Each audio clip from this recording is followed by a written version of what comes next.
Des fosses septiques à ciel ouvert, un décor peu reluisant en pleine route. Plusieurs axes de Yaoundé, la capitale du Cameroun, sont coutumiers des creux et trous.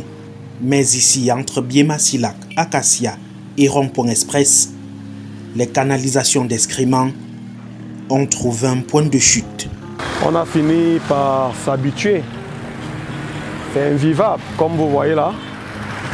Des odeurs nauséabondes, insupportables, au vu et au su de tout le monde. C'est notre pain quotidien, dont on n'a pas le choix, on se fait avec. Ça nous met vraiment à l'aise, puisque là, ça fait déjà presque 11 ans que nous sommes dans cette situation. Plus d'une décennie que cette odeur nauséabonde parfume la descente Acacia, un peu moins à Biema Silak. Mais le quotidien est un enfer pour les habitants. Nous vivons avec toutes ces odeurs-là depuis pratiquement 6 ans, sans que la mairie ne se gêne, sans que la communauté urbaine ne fasse quoi que ce soit. Quand il pleut, excusez-moi, il y a des sels qui sortent de là. Alors là, si vous n'avez pas la force, si vous n'avez pas la niaque pour chercher la vie, vous ne pouvez pas rester ici. C'est très compliqué. Des odeurs, oui, mais tout ne s'arrête pas là. Ça garde même la route. Tu vois que les routes, partout c'est le trou, c'est le manque, parce qu'il y a l'eau qui garde même la route. On est habitué avec, comme ça là. Il y a beaucoup d'embouteillages.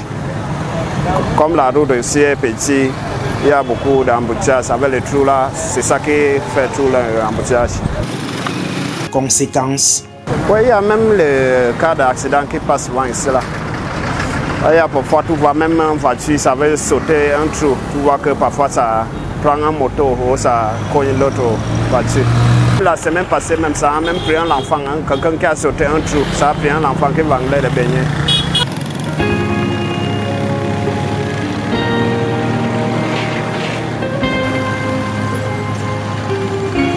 Embouteillage, accidents et odorat pollué, les activités des personnes installées le long de cet itinéraire prennent elles aussi un sérieux coup.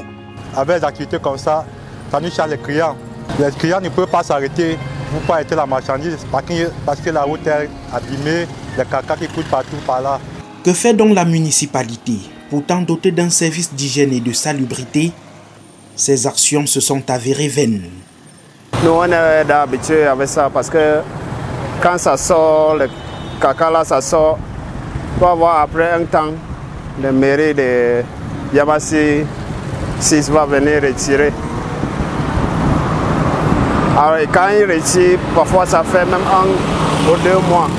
Tu vois que ça commence, soit ça prend en bas, quand on retire en haut, ça commence en haut. Quand on retire en bas, ça commence en haut.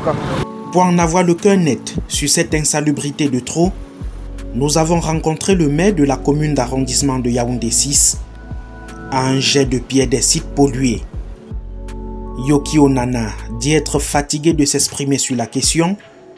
Ces actions étaient volontaires et la mairie de la ville compétente sur ces axes urbains a été saisie à plusieurs reprises sans suite, nous a-t-il affirmé hors caméra.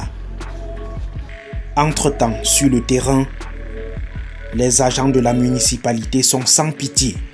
Ils réclament la taxe d'hygiène.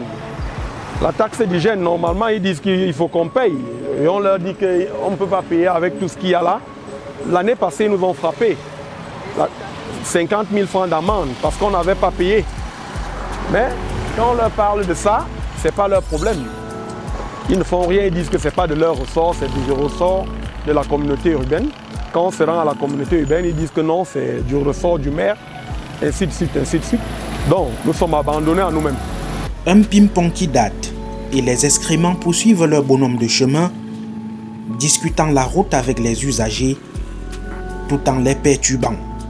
Ah, nous on prie seulement dire qu'un jour, parfois, un jour on va voir qu'on va venir au moins arranger la route, aussi agrandir le carrefour d'acacia, parce que le carrefour là est trop petit. On voudrait tout simplement que l'État comprenne, la mairie comprenne que des citoyens qui payent leurs impôts normalement ne peuvent pas vivre dans cette atmosphère. C'est terrible, on a tout le temps mal au ventre, on a tout le temps des maux de tête parce que ces odeurs, c'est pas facile à vivre avec. Vivement la fin de cette catastrophe.